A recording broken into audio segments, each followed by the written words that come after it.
मिठी नदी गाळ उपसा घोटाळा प्रकरणामध्ये अभिनेता डिनो मोरियाची 6 तास चौकशी झाली आहे। या प्रकरणामधील मुख्य आरोपी केतन कदम आणि डिनो मोरिया यांच्यामध्ये आर्थिक व्यवहार झाल्याचं तपासामध्ये समोर आल्यानं गरज पडल्यास डिनो मोरिया पुन्हा चौकशीला त्याला बोलवलं जाणार आहे। या गैरव्यवहाराशी संबंधित अन्य काही व्यक्तींना सुद्धा लवकरच आर्थिक गुन्हे शाखेकडून समन्स करून चौकशीला बोलवलं जाणार आहे।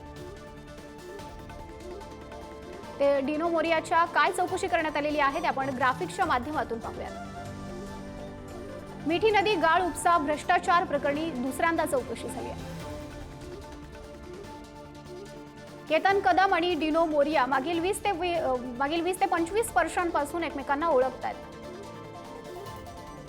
केतन कदम डिनो मोरिया यांच्यामध्ये 2018 ते 2022 या कालावधीमध्ये व्यवहार असल्याची माहिती आहे।